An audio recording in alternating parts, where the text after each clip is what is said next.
நிச்சயமான ஒரு வாழ்க்கை உங்களுக்கு இந்த ஜென்மத்தில் இருக்கு. பலர் புகழுவார்கள். உங்களுடைய அதிர்ஷ்டம் உங்கள் வீட்டை தேடி வரும். கடவுள் உங்களை கைவிடலை. கடவுள் நிறைய வார்த்தைகளை நிறைய மனிதர்கள் மூலமாக உங்ககிட்ட சொல்லிக்கிட்டே இருக்காங்க. நீங்கள் தயாராகலை. நீங்கள் தயாராகிட்டீங்கன்னா தயாராக இருக்கிற அத்தனையும் உங்களை வந்து சேரும். இழப்புகள் இல்லாத ஒரு வாழ்க்கையை நீங்கள் வாழணும்னா கடவுள் பல நிபந்தனைகளை விதிக்கிறார். அந்த நிபந்தனைகளை ஏற்றுக்கொண்டு வாழ்க்கையில் செயல்படக்கூடியவர்களுக்கு இழப்புகளே இல்லாத ஒரு வாழ்க்கையை அவர் கொடுக்க திட்டமிட்டுள்ளார். ஸோ பொறுமையோட நிதானத்தோட இந்த முழு பதிவையும் கேளுங்க. உங்கள் வாழ்க்கையில் நீங்கள் எப்படிப்பட்ட மனிதர்களா கடவுள் உங்களை வாழ வைக்க போறாருன்ற ஒரு முக்கியமான விஷயத்தையும் இந்த பதிவில் சொல்லியிருக்கிறோம்.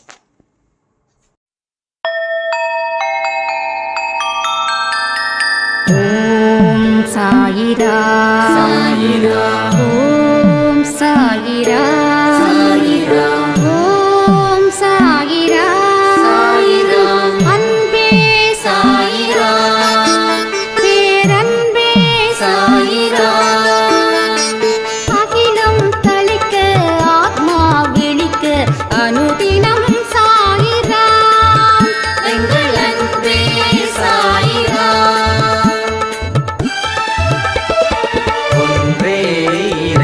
ஒன்றே பூமிக்கென்றும் சாயிரா, சரணம் சாயிரா, நன்றே செய்து வாழ்வோம், நாம் ஒன்றே செய்து வாழ்வோம், அன்பே சாயிரா.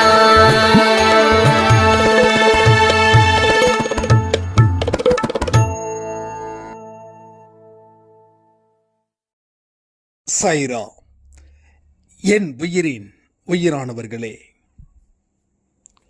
எந்த ஒரு விஷயங்கள் உங்கள் வாழ்க்கையில் நடந்தாலும் அதை பார்த்து கவலைப்படவோ இல்லை இதோட என்னோட வாழ்க்கை முடிஞ்சிடுச்சுன்னு நீங்கள் முடிவு பண்ணாதீங்க. சாயப்பாவுடைய வார்த்தைகள் என்ன தெரியுமா? கடைசி நொடியிலையும் நான் உன்னை காப்பாற்றுவேன். உன்னை இறுதி நொடிகள் ஒரு நொடிகள் இருக்குமே, அந்த நொடிகளில் நான் உன்னை நிச்சயமாக காப்பாற்றுவேன். இது மாதிரி நம்ம அன்பேசாய் குடும்பத்தில் பலருக்கு லாஸ்ட் மினிட்ல நிறைய மிராக்கிள் நடந்திருக்குது.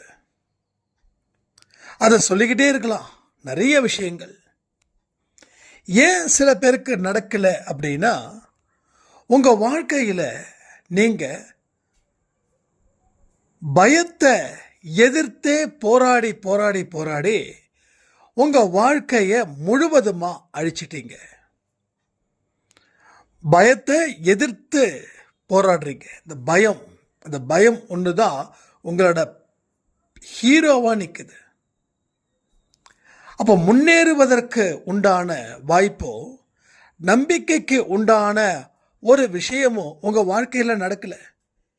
24 மணி நேரமும் பயத்தை பற்றி சிந்திச்சுக்கிட்டு அதன் கூடயே போராடிக்கிட்டு இருக்கீங்க. உங்கள் மனசு வேற பாதையில் நீங்கள் வைக்கல. அதனால தான் துரதிர்ஷ்டவசமாக நம்ம வாழ்க்கையில் அத்தனையும் நாம் இழக்க வேண்டிய ஒரு கட்டாயத்தில் நாம் இருக்கிறோம். இந்த நொடி கூட இழக்க வேண்டிய கட்டாயத்தில் தான் இருக்கும். இது தள்ளி வைக்கப்பட்டுள்ளது. இழக்கக்கூடியது தள்ளி வைக்கிறார் சாயப்பா. ஏன் தெரியுமா? நீ அதில் இருந்து மீண்டு என்னுடைய நம்பிக்கையோட, நான் உன் கூட இருக்கின்ற நம்பிக்கையோட நீ எதிர்த்து நின்று போராடு. வெற்றி உனக்கே. வெற்றி யாருக்கு? உனக்கே. ஏன் தள்ளி வச்சிருக்காரு? உன்னோட பலம் என்னன்னு தெரியாம, என்னுடைய பலம் என்னன்னு தெரியாம நீ அங்கே போய் மூழ்கிக்கிட்டு இருக்க. அப்போ அதுக்கும் ஒரு காலம், அதுக்கும் ஒரு நேரம், அது வரைக்கும் தான் காத்திருக்க முடியும். அதை நீங்க அந்த நேரத்தையும் காலத்தையும் மீறிட்டீங்கன்னா என்ன நடக்கும்? ஆபத்துல தான் நீங்க சிக்குவீங்க. ஆபத்துல சிக்கணுமா இல்ல மீண்டு வந்து உங்களுடைய சுயரூபத்தை காட்டணுமா? இது உங்க சுயரூபம் இல்லை, இது பிற மனிதர்களுடைய சுயரூபத்தை உங்களுடைய சுயரூபமா நீங்க வச்சிருக்கீங்க. எத்தனை பேரோட பயமும் அத்தனை பேரோடைய பயமும் உங்ககிட்ட இருக்குது.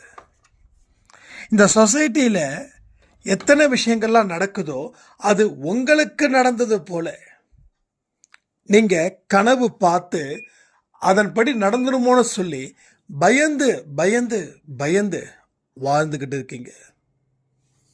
சொசைட்டியில எங்கேயோ ஒரு விஷயம் நடந்துடுச்சுன்னா அதை நீங்க பார்க்குறீங்க, கேட்குறீங்க. பார்க்கறது கேட்கறது தப்பு இல்லை, அது எனக்கும் நடக்கும்னு சொல்லி அந்த கனெக்ட் பண்ணி நீங்க பார்க்குறீங்க. பார்த்தீங்கல்ல, அங்கே தான் உங்க பிரச்சனைகள் ஜாஸ்தியாகுது. அப்போ எல்லா இடத்துலையும் நம்மளுடைய புத்தி எதை பற்றி திங்க் பண்ணுது, எல்லா இடத்துலையும் நம்ம வாழ்க்கை எதை நோக்கி நகருது. அப்போ அதை நீங்கள் 1க்கு 10 தடவை யோசிச்சு அதுக்கு அப்புறமா முடிவு பண்ணுங்க. சட்டன்னு முடிவு பண்ணுறது ஈஸி, அதான். ஆனால் அதனால பாதிப்பு எவ்வளவு தெரியுமா? முடிவை எடுக்கிறது லேட்டாக கூட எடுங்க. எந்த அளவுக்கு ஒரு முடிவை லேட்டாக எடுக்கிறோமோ அந்த அளவுக்கு பிரச்சனை இல்லை. ஆனால் லேட் ஆகிறதுக்கு காரணம் இருக்கணும், சும்மா தள்ளிப்படக்கூடாது. எடுக்க வேண்டிய நேரத்தில் முடிவு எடுக்கணும், அதே நேரத்தில் யோசித்து எடுக்கணும். அந்த யோசித்து எடுக்கிறதுக்கு தான் நேரம் காலத்தை நம்ம பயன்படுத்துகிறோம், காத்திருக்கோம். ஏன்? இதில் இருக்கக்கூடிய பிரச்சனைகள் என்ன, இதில் இருந்து மீள்வது எப்படி, இது இப்படியே விட்டால் வாழ்க்கையில் என்ன நடக்கும், இதை நீங்கள் பல தரப்பட்ட வழிகளில் ஆராய்ச்சி பண்ணி அதுக்கப்புறமா முடிவெடுக்கணும். நம்ம சட்டுன்னு முடிவெடுக்கிறதால தான் நம்மளுடைய பயம் ஜாஸ்தியாகுது. வாழ்க்கையில் வாழ முடியாது அப்படின்னு நீங்கள் சட்டுன்னு முடிவெடுக்கிறீங்க. ஏன் தெரியுமா? உங்களுடைய பார்வை இந்த சொசைட்டி மேலே இருக்கிறதால. சொசைட்டி மேலே இருக்கலாம், தப்பு இல்லை. ஆனால் சொசைட்டியில் நடக்கக்கூடிய துன்பமான சம்பவங்களை, அந்த சம்பவங்கள் உங்களுக்கு வரும்னு நினச்சி பயந்து எந்த முடிவையும் எடுக்கிறது இல்லை. இது நிறைய விஷயங்கள் நடந்துக்கிட்டே இருக்குது, தொடர்ச்சியாக நடந்துக்கிட்டே இருக்குது. ஒரு பயமே நம்மளை ஆளுமை செய்யுது, வீரம் நம்மக்கிட்ட இல்லை. ஒரு காலத்தில் வீரமாக இருந்தோம், ஆனால் ஏஜ் ஆக ஆக, அனுபவம் ஆக ஆக நமக்கு தைரியம் வரும், பார்த்தா பயம் வருது. இந்த பயத்தை வச்சு நம்ம என்ன செய்ய முடியும்? செல்லாத காசை வச்சு என்ன செய்ய முடியும்? அது போலதான் இது எதுக்கும் பிரயோஜனம் இல்லாம போயிடுது. உங்க வாழ்க்கை பிரயோஜனமா இருக்கணும், 4 பேருக்கு உதவி செய்வதா இருக்கணும். அப்போ நீங்க சுயமா சிந்திக்கணும், சுயமான ஆற்றலை நீங்க பெறணும். சுய உதவிகள் அப்படின்னு என்னங்க?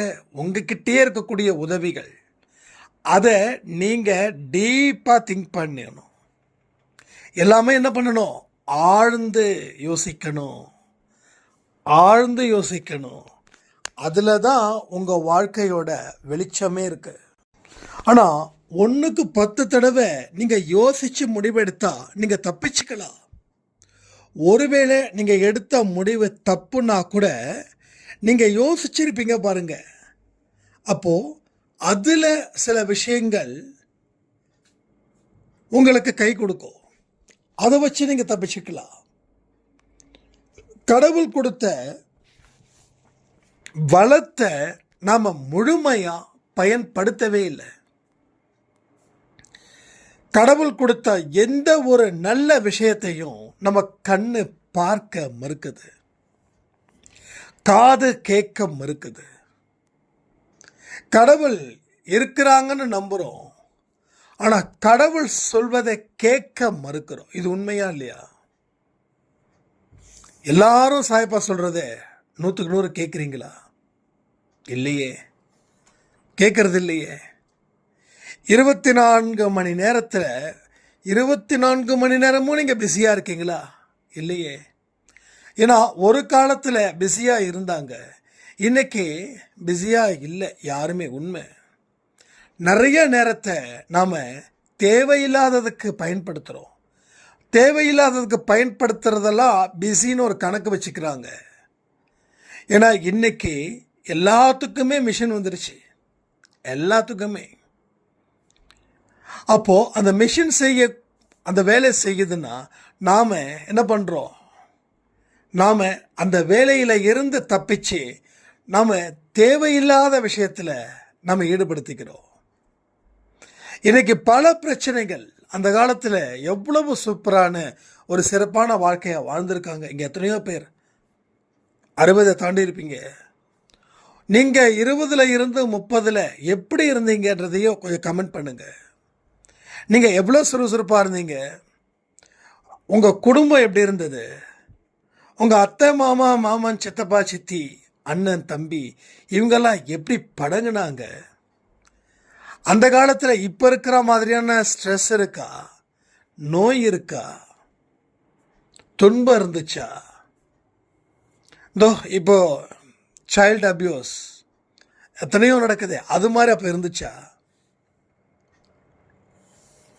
இப்போ ரீசண்டாக +2 படிக்கிற ஒரு பெண்ணை ஒரு அயோக்கியன், அதெல்லாம் நடந்துச்சா?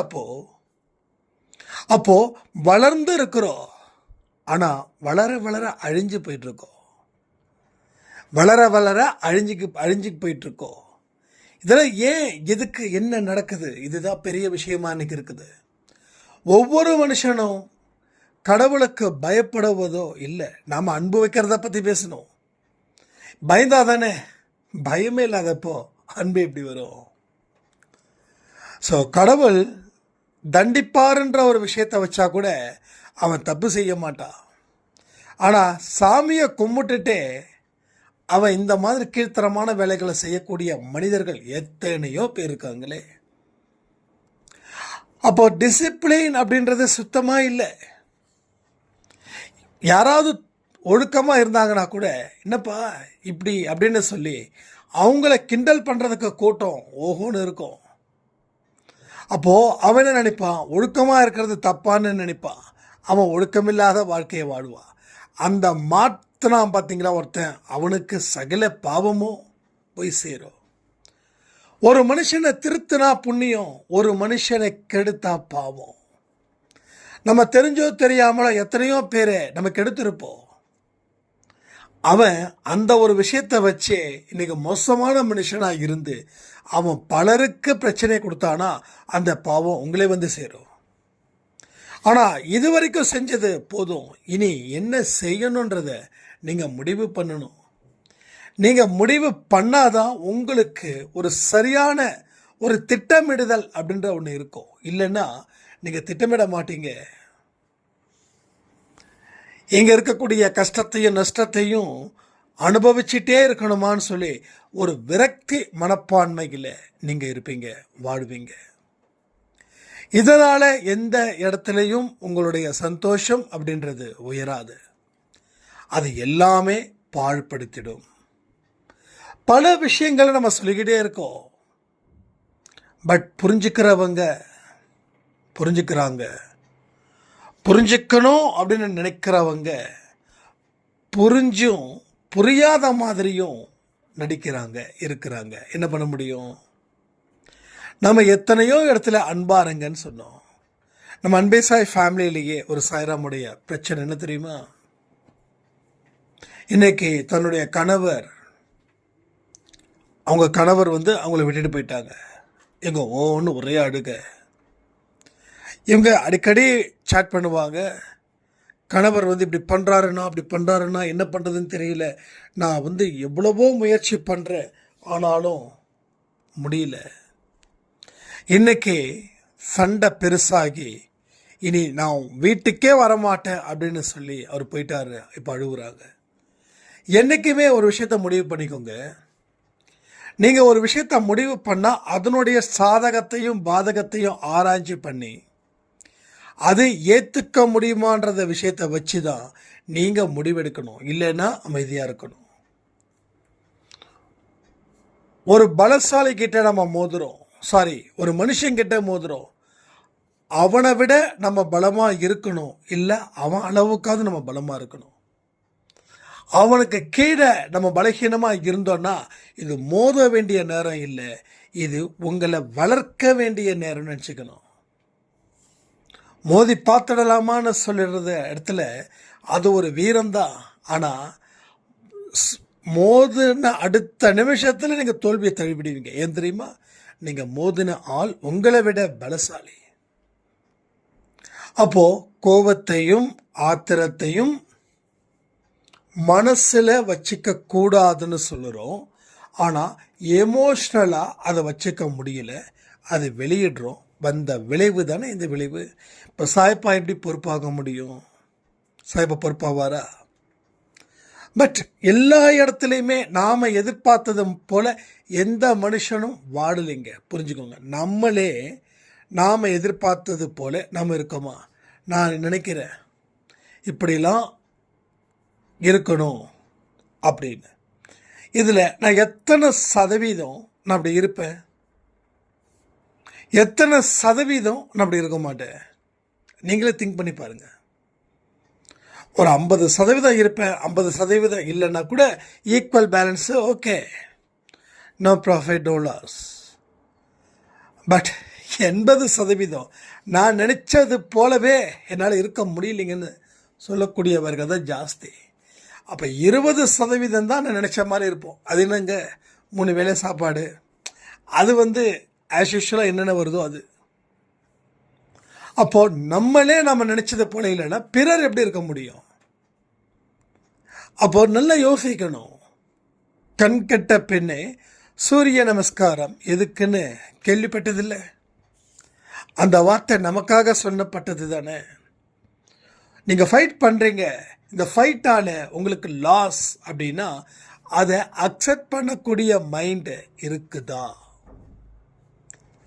அக்செப்ட் பண்ணுற மைண்டு இருந்துச்சுன்னா நீ வாழ்க்கையில் ஜெயிச்சிட்ட. அப்போது எந்த மாதிரியான விஷயங்கள் நம்ம வாழ்க்கையில் நடந்தால் அதை ஏற்றுக்க முடியும், நடக்கலைன்னா இதெல்லாம் நீங்கள் உங்களை முழுவதுமாக அனலைஸ் பண்ணி நீங்கள் காரியத்தில் இறங்கணும். கடவுள் உங்களுக்கு எல்லாமே கொடுப்பார், அதில் சந்தேகமே வேண்டாம். ஆனால் அவர் கொடுக்குற அளவில் நீங்கள் இருந்தால் தானே கொடுப்பாரு. அவர் கொடுக்குற அளவில் நீங்கள் இல்லைன்னா எப்படி கொடுக்க முடியும்? ஒரு கடைக்கு போகிறீங்க, ஒரு 100 ரூபா கொடுத்து பொருள் வாங்குறீங்க. அந்த பொருள் 100 ரூபாய்க்குள்ளே இருந்தால் தான் அந்த பொருள் கிடைக்கும். 100 ரூபாய்க்கு மேலே இல்லைன்னா அந்த பொருள் கிடைக்காது. அதே போல தான் இங்கேயும் உங்கள் வாழ்க்கையில் இருக்கக்கூடிய நம்பிக்கை, தெய்வ நம்பிக்கை, உங்கள் நம்பிக்கை, இதை எல்லாத்தையும் உறுதிப்படுத்தி நீங்கள் உங்கள் பயணத்தை தொடரும்போது தான் உங்களுக்கு சேர வேண்டிய அத்தனை விஷயங்களையும் கடவுள் உங்களுக்கு கொடுப்பார். புரிஞ்சுக்கோங்க, கடவுள் உங்களுக்கு கொடுப்பார். இல்லைன்னா நகி காசை கொடு பொருளை கொடுக்குறேன்னு சொன்னது போல் முதல்ல உன் வாழ்க்கையை சரி பண்ணு, ஒரு முயற்சியை எடு. அப்போ தானே நான் உனக்கு சரியான வழிகாட்டுதலை காட்ட முடியும். அவர் வழியை மட்டும்தான் காட்டுவார். இப்போயும் நான் சொல்கிறேனே, அவர் வழியை மட்டும்தான் காட்டுவார். அவருடைய பார்ட் என்ன? நீ எல்லாத்துலேயும் ஒரு 60% ரெடியாக இருந்தனா அவர் வழியை காட்டுவார். அந்த வழியில் போய் நீ எல்லாத்தையும் சாதிச்சுக்கலாம். சரியா? அந்த வழியில் போயிட்டு நம்ம எல்லாத்துலேயும் சாதிச்சுக்கலாம். பட் எதையுமே நீ சரி பண்ணாமல் கடவுள்கிட்ட எனக்கு இது வேணும் அது வேணும்னு சொல்லி கேட்டால் அவர் மௌனமாகவே இருப்பார். எந்த பதிலும் இருக்காது. மௌனமாகவே இருப்பார். அப்போ இதை நாம் சரியாக புரிஞ்சுக்கிட்டா நம்ம கரெக்டாக செயல்படுவோமோன்னு நமக்கு தோணுதா இல்லையா? நம்மகிட்ட என்ன குறை இருக்குதுன்னு நீங்கள் அடிக்கடி கேளுங்க உங்களுக்குள்ள. எங்கிட்ட அப்படி என்னப்பா குறை இருக்குது, அப்படி என்ன குறை இருக்குது, வாழ முடியாத அளவுக்கு இதென்ன பெரிய கஷ்டமா? இந்த கேள்வியை நீங்கள் கேட்டிருந்தீங்கன்னா, இந்த ஒரே ஒரு கேள்வியை கேட்டிருந்தாவே போதும், சல்லுன்னு பறந்துருக்கலாம். ஆனால் என்ன பண்ணிட்டோம், எனக்கு இவ்வளவு இருக்குது, என்னால் எப்படி வாழ முடியும்னு சொல்லி தேஞ்சு போன முகத்தோட தேய்ப்பிறையில் இருக்கக்கூடிய நிலா எப்படி இருக்குமோ அது போல் வார்த்தையிலையும் ஒரு சொரணை இல்லை, முகத்திலையும் ஒரு உயிர் இல்லை.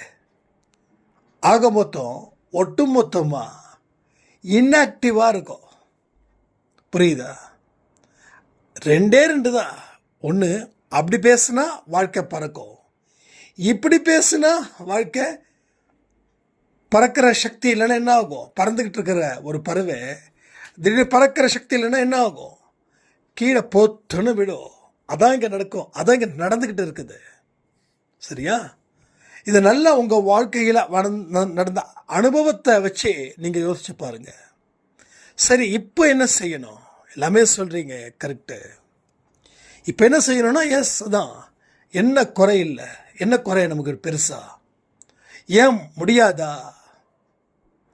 10 பேர் எதிர்த்தா ஏன் வாழ முடியாதா? 100 பேர் எதிர்த்தா ஏன் வாழ முடியாதா? வாழுவோம், வாழ்ந்து பார்த்துருவோம்.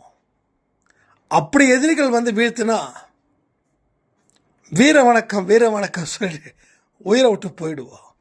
ஸோ துணிந்தவனுக்கு தான் அந்த உலகம். நீ முயற்சி செய்கிற பாரு, அந்த முயற்சி செய்கிறியன்றதுக்காகவே உனக்கு நிறைய நிறைய வெற்றிகள் உன்னை தேடி தேடி தேடி வரும். எக்கச்சக்கமான சக்ஸஸை நீ என்ஜாய் பண்ணுவ வாழ்க்கையில். பட் அதை இப்போவே தொடங்கு. நீ இப்போ விட்டாலும் அடுத்த ஜென்மமோ இல்லை அதுக்கு அடுத்த ஜென்மமோ இல்லை அதுக்கு அடுத்த ஜென்மமோ இந்த இடத்துக்கு வருவ. ஆனால் உன்னால் நல்லபடியான ஒரு வாழ்க்கை உன்கிட்ட இருக்குதுன்னும் போது அந்த வாழ்க்கையை ஏன் நான் இந்த நொடி வாழக்கூடாதுன்னு நீங்கள் நினைக்கணும். சரியா? நம்ம நினைக்கணும். ஸோ வாழ்க்கைன்றது என்ன? வெறும் இந்த ஒத்த வார்த்தை தான், இந்த ஒரே வார்த்தை தான், நம்பிக்கை. எல்லாருமே நம்பிக்கை அப்படின்ற பேரில் தான் இந்த உலகத்தில் இருக்கக்கூடிய ஒட்டுமொத்த ஜனங்களும் வாழ்ந்துக்கிட்டு இருக்காங்க. நாளைக்கு என் பிரச்சனை தீரும் அப்படின்னு. ஸோ நம்பிக்கை இல்லைன்னா அந்த உலகமே இல்லை. நான் இத்தனாம் தேதி இத்தனை மணி நேரம் நான் இறக்க போகிறேன்னு எனக்கு கடவுள் சொல்லிட்டாருன்னா முடிஞ்சிருச்சு, அவ்வளோதான், என் வாழ்க்கை முடிஞ்சிருச்சு. இப்போ நம்ம வாழுவோன்ற நம்பிக்கையோடு வாழ்ந்துட்டு இருக்கிறோம். இறப்பு தேதி தெரிஞ்சிருச்சுன்னா இங்கே ஒருவரால் கூட சிறப்பாக வாழ முடியாது. அதை புரிஞ்சுக்கணும். அடுத்த நிமிஷம் என்ன நடக்குதுன்னு தெரியாது. ஸோ இந்த நிமிஷம் நான் ஹாப்பியாக இருந்துட்டு போகிறேனே, அதை கொஞ்சம் இன்னும் ஸ்ட்ராங் பண்ணணும், அவ்வளோதான். இன்னும் கொஞ்சம் அழுத்தத்தை அதிகரிக்கணும். எத்தனையோ விஷயத்துக்கு அழுத்தத்தை அதிகரித்து படாத பாடு சித்திரவதையை அனுபவிச்சுட்டு இருக்கோம். ஆனால் நல்ல விஷயத்துக்கு நம்ம அழுத்தம் கொடுத்தா அந்த நல்ல விஷயம் நல்ல வாழ்க்கையை உங்களுக்கு கொடுக்குமா, கொடுக்காதா? இதை எப்போ நீங்கள் தீர்மானம் பண்ணி வாழ முடியும் அப்படின்னு சொல்லி நம்புறீங்களோ அன்னைக்கே சாய்ப்பா உங்களை வாழ வைப்பா. ஆனால் இங்கே நான் சொன்னது போல் குரலில் ஒரு சொரணை இல்லை, முகத்தில் ஒரு உயிர் இல்லை. எப்போ பார்த்தாலும் பெருமூச்சு, எப்போ பார்த்தாலும் சோம்பல், எப்போ பார்த்தாலும் ஏதாவது ஒன்று நெகட்டிவாக பேசுறது, இல்லை ஏட்டிக்கப்படியாக பேசுறது. இப்படிப்பட்ட மனிதர்களை நீங்கள் பார்த்துருப்பீங்க. அந்த லிஸ்ட்டில் நீங்கள் போயிடாதீங்க. ஏன்னா அவர்களுக்கு வாழ்க்கையை பற்றி தெரியல. அதாவது அவங்க தெரிஞ்சதுன்னு சொல்கிறாங்களே, அது வாழ்க்கை இல்லை.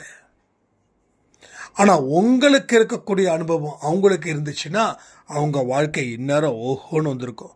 ஆனால் உங்களுக்கு எல்லாம் தெரிஞ்சும் நீங்கள் எதுவுமே செய்யாமல் இருக்கீங்க பாருங்கள், அப்போ நீங்கள் தான் தண்டிக்கப்படக்கூடியவர்கள்.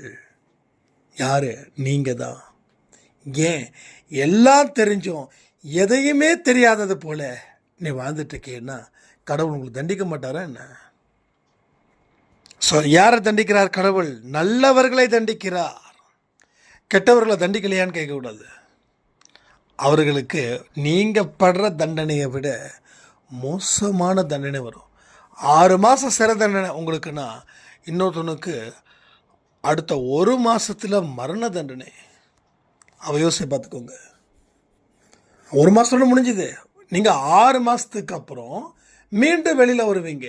இதான் புரியுதா உங்களுக்கு? புரிஞ்சுக்கணும். அதான் சொல்லுவாங்க, நல்லவர்களை கடவுள் சோதிப்பார் ஆனால் கைவிட மாட்டார். இந்த ஒரு பாயிண்ட் தான். 6 மாதம் அவனுக்கு தண்டனைப்பா, ஏன்னா நீங்கள் பண்ண தப்பு அவ்வளோதான், அதுக்கு 6 மாதம் தண்டனை. அவன் கொலை பண்ணா அவனுக்கு 1 மாதம் முடிஞ்சிருச்சு, தூக்கு தான். யோசிச்சு பாருங்க. சில பேருக்கு பிரச்சனைகள் இருக்கு, செத்து போயிடலான்னு தோணும். ஆனால் ஒன்றே ஒன்று சொல்கிறேன், நீங்கள் நல்ல விஷயத்தை பார்க்க வேண்டாமா? நல்ல காரியத்தை பார்த்து அனுபவிக்க வேண்டாமா? சந்தோஷமாக சிரிக்க வேண்டாமா? ஹாப்பியாக கொண்டாட வேண்டாமா உங்கள் வாழ்க்கையை? நீங்கள் எப்படிப்பட்டவர்ன்றதை இந்த உலகம் கொண்டாடணும்னு அந்த ஆசை கிடையாதா? இதெல்லாம் நடக்கும். இது எல்லாருடைய தலையெழுத்தும் எப்படிப்பட்டதாக தான் இங்கே இருக்குது. அதில் எந்த மாற்றமும் இல்லை. எல்லோருடைய தலையெழுத்தும் இப்படி தான் இருக்கு. புரியுதா உங்களுக்கு? ஸோ நீங்கள் எதை எடுக்க போகிறீங்க, எதை விட போகிறீங்க, இதை பொறுத்து உங்கள் வாழ்க்கை மாறும். இல்லை இதை அப்படியே நான் எடுத்துகிட்டு போகிறேன் அப்படின்னா வாழ்க்கையில் இழப்புகள் ஜாஸ்தி இருக்கும். மாற்றி எடுத்துட்டிங்கன்னா இழப்புகளே இல்லாத ஒரு வாழ்க்கையை நீங்கள் வாழ்வீர்கள். இப்போ என்ன செய்யணும் என்ன செய்யக்கூடாதுன்றதை நீங்கள் முடிவு பண்ணிக்கிட்டீங்கன்னா எல்லா விஷயங்களும் உங்களுக்கு நிச்சயமாக ஒரு மிகப்பெரிய வளர்ச்சியை அது தரும். வர 27ஆம் தேதி விஷ்ணு சாய்ராமோட பர்த்டே. நம்ம அந்த 27ஆம் தேதி அன்னைக்கு நம்ம லைவ் வச்சுருக்கோம். பட் நான் டைமிங் என்ன ஏதுன்றது நான் அடுத்த ஆடியோஸில் சொல்கிறேன். ஸோ நீங்கள் எல்லோரும் ஒன்றா சேரணும், விஷ்ணு சாய்க்கு வாழ்த்துக்கள் சொல்லணும். 2வது அன்றைக்கி நம்ம எல்லாருமே கலந்து பேசலாம். உங்கள் சந்தேகங்கள் ஏதாவது இருந்துச்சு அப்படின்னா அந்த லைவில் நீங்கள் கேளுங்க. ஸோ மேக்ஸிமம் லைவ் ஒரு 10 o'clock தான் நம்ம வைப்போம். பட் அதுக்கு முன்னாடி ஏதோ பிளான் பண்ணுவோம். ஸோ எல்லோரும் முடிஞ்ச அளவுக்கு இந்த லைவில் நீங்கள் கலந்துக்கணுன்னு நான் நினைக்கிறேன்.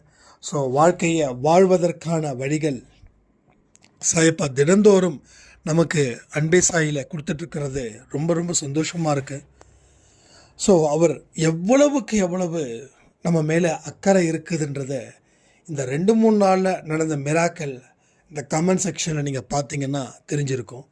ஸோ அவர் நம்மளை எப்பொழுதும் எங்கேயும் கைவிட மாட்டார்னு சொல்லி இந்த பதிவை நான் முடிக்கிறேன். ஜெய் சாய்ராம்.